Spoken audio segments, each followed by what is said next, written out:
আসসালামু আলাইকুম। অনলাইন ক্লাসে সবাইকে স্বাগত। আমাদের আজকের আলোচ্য বিষয় হচ্ছে উৎপাদন বা প্রোডাকশন। তোমাদের অর্থনীতি প্রথম পত্রের চ্যাপ্টার এটি। এই অধ্যায়ে আমরা যে বিষয়গুলো নিয়ে আলোচনা করব সেটি হলো উৎপাদন কি, উৎপাদন অপেক্ষক কি, উৎপাদনের উপকরণ কয়টি ও কি কি, উৎপাদন অপেক্ষক কয় ধরনের হয়ে থাকে, মোট উৎপাদন, গড় উৎপাদন এবং প্রান্তিক উৎপাদন কি, তাদের মধ্যে সম্পর্কগুলো কি। এরপরে আমরা পড়ব উৎপাদন এর তিনটি বিধি। একটি হলো ক্রমহ্রাসমান প্রান্তিক উৎপাদন বিধি, ক্রমবর্ধমান প্রান্তিক উৎপাদন বিধি এবং আরেকটি হলো সমানুপাতিক উৎপাদন বিধি। তো আমরা প্রথমে যাই যে উৎপাদন কি। নতুন উপযোগ সৃষ্টি করাকে উৎপাদন বলে। অর্থাৎ আমরা নতুন কিছু যে তৈরি করি তার মধ্যে যদি উপযোগ থাকে সেটির নামই হলো উৎপাদন। উৎপাদনের চারটি উপকরণ রয়েছে। একটি হলো ভূমি,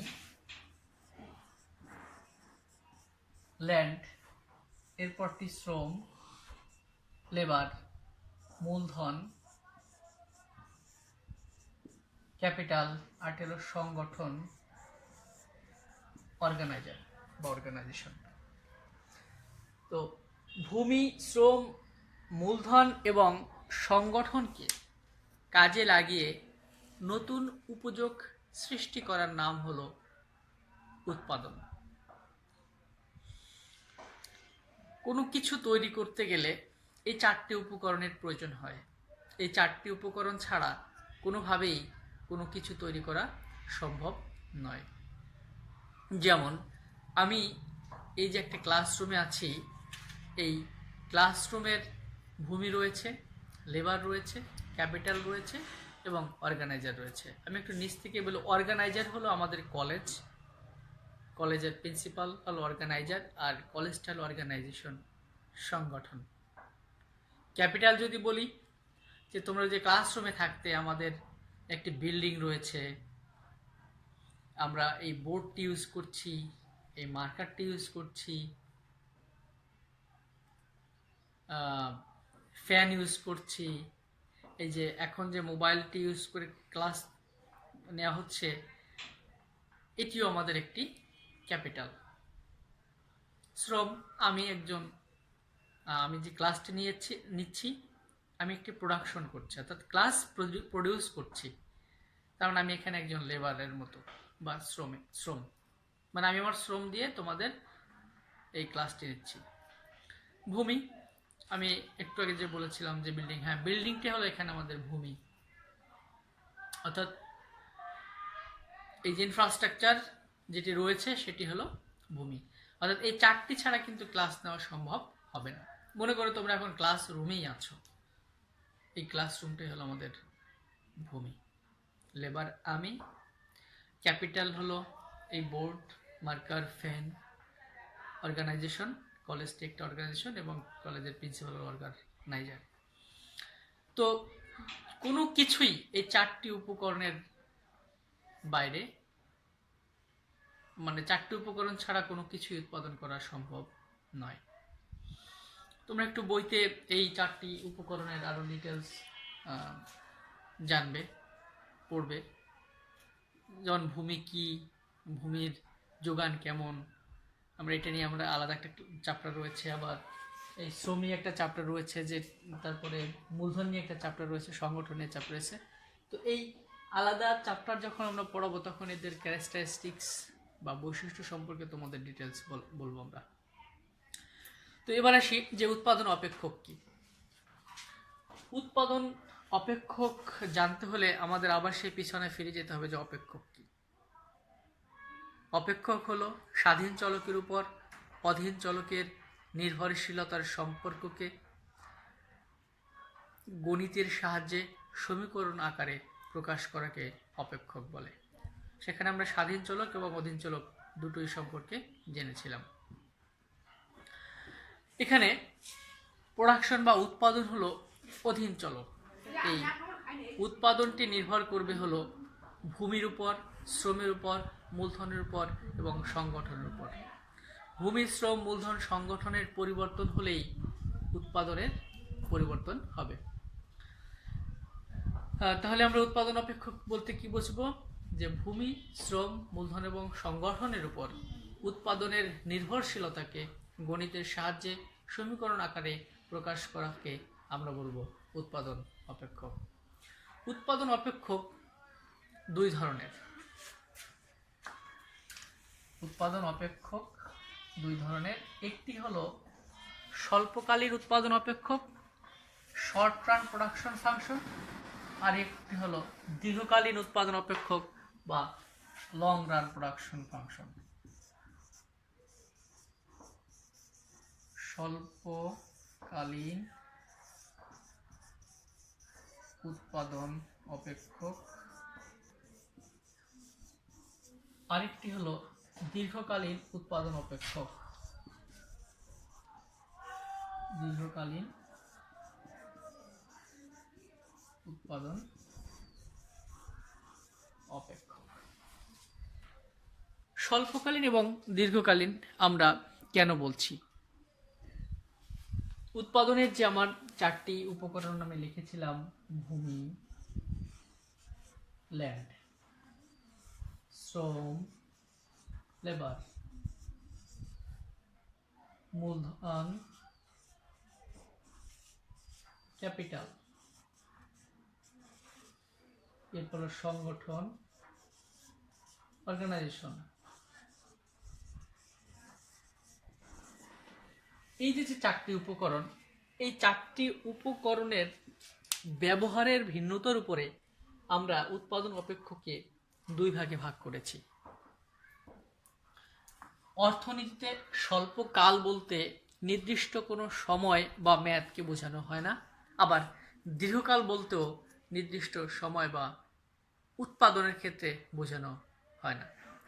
অর্থাৎ উৎপাদনের ক্ষেত্রে অর্থনীতিতে স্বল্পকাল বলতে উৎপাদনের যে চারটি উপকরণ রয়েছে, এই চারটি উপকরণের মধ্যে যদি একটি উপকরণকে স্থির রাখা হয় তখন সেটাকে বলা হবে স্বল্পকাল।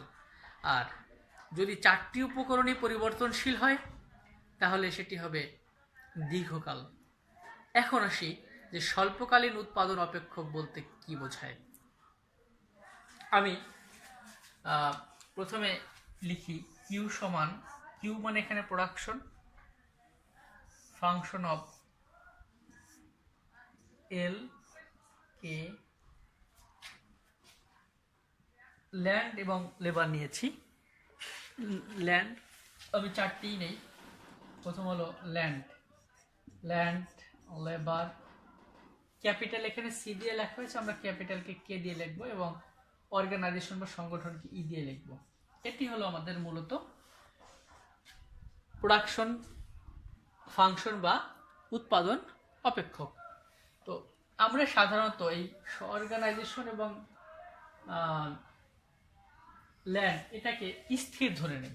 তার মানে তাহলে আমরা লিখতে পারি কিউ সমান function of labour and capital, অর্থাৎ ভূমি এবং মূলধন অর্গানাইজেশনকে আমরা স্থির রাখি। মানে এই দুটো এমনি, এই যে ল্যান্ড এবং এন্টারপ্রেনার এই দুটাকে আমরা স্থির রেখে লেবার এবং শ্রম এবং মূলধন এই দুটোকে আমরা নিয়ে কাজ করব।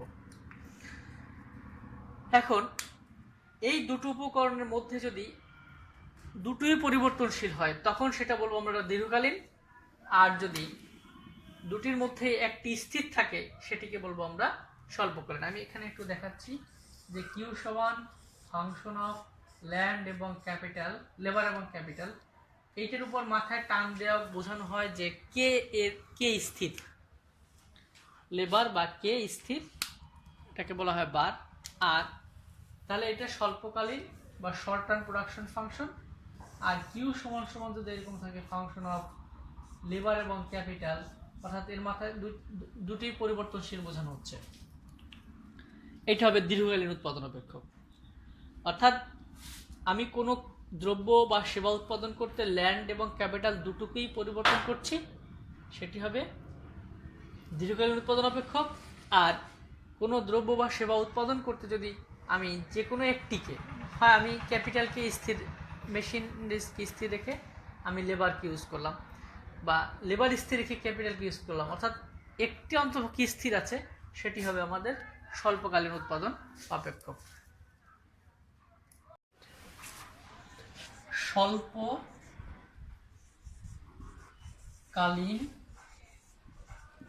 উৎপাদন অপেক্ষক। এবার আমরা দেখব স্বল্পকালীন উৎপাদন অপেক্ষক কি। একটু আগে আমি বলেছি কিউ সমান লেবার অ্যান্ড ক্যাপিটাল, যদি যে কোনো একটি স্থির রাখি সেটি হবে আমাদের স্বল্পকাল আছে। এখন যদি বলা হয় স্বল্পকালীন উৎপাদন অপেক্ষক কি, আমরা বলবো যে স্থির উপকরণ সাথে নিয়ে পরিবর্তনশীল উপকরণের পরিবর্তনে উৎপাদনের যে পরিবর্তন হয় তাকে যদি সমীকরণ আকারে প্রকাশ করা হয় গণিতের সাহায্যে, সেটি হবে আমাদের স্বল্পকালীন উৎপাদন অপেক্ষক। স্বল্পকালীন উৎপাদন অপেক্ষকের একটি চিত্র রয়েছে। আমরা এদিকে দেব উৎপাদন, মোট উৎপাদন, আর এদিকে দেব লেবার, অর্থাৎ লেবার যতই বাড়বে উৎপাদনটা প্রথমে এরকম যে এরকম। জাস্ট এটি হলো স্বল্পকালীন উৎপাদন অপেক্ষকের একটি চিত্র। কিভাবে হয় আমরা পরবর্তীতে আলোচনা করব। এবার স্বল্পকালীনের জায়গায় দীর্ঘকালীন উৎপাদন অপেক্ষকে চলে আসি।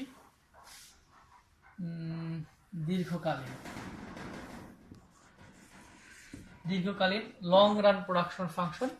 এক্ষেত্রে আমার কি থাকবে না, এদিকে কেটা থাকবে না।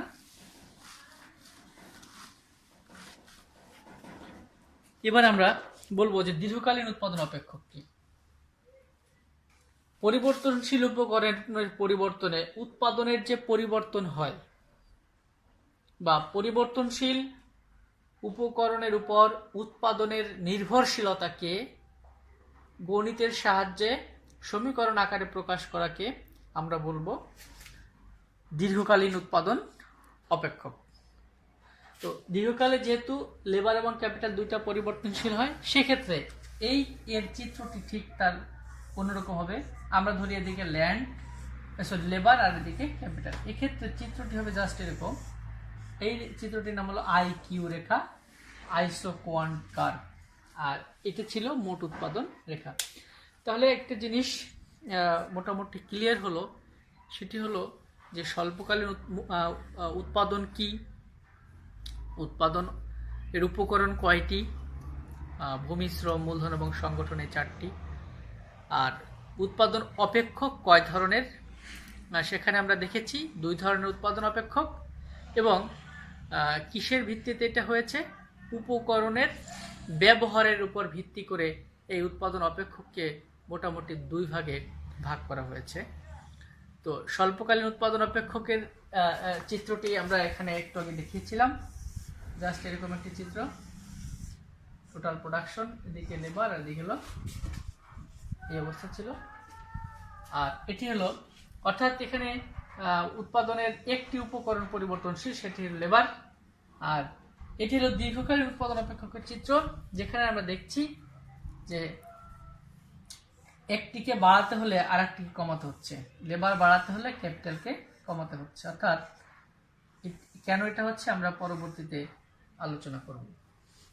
একটা লেবার, দুইটা লেবার, তিনটা লেবার, এদিকে পাঁচটা, এটা হলো তিনটা, এটা হলো দুইটা, কমছে, সে কমছে আর সে বাড়ছে। এটা কেন হচ্ছে, কিভাবে হচ্ছে, আমরা পরবর্তী ক্লাসে এটা জানবো। আশা করি তোমরা বাসায় বসে জিনিসগুলো একটু বোঝার চেষ্টা করবা। আর বই তো আছেই, ফার্স্ট সেমিস্টার পরীক্ষা চলে গেল, সেকেন্ড সেমিস্টার পরীক্ষা সামনে। এই পরীক্ষার প্রস্তুতিটাও যাতে ভালো হয় সেদিকে খেয়াল রাখবা। আজকে উৎপাদনের এই ক্লাস এই পর্যন্তই। আমরা আবার আগামীকালকে অন্য বিষয় নিয়ে হাজির হব। সবাই ভালো থেকো, সুস্থ থাকো।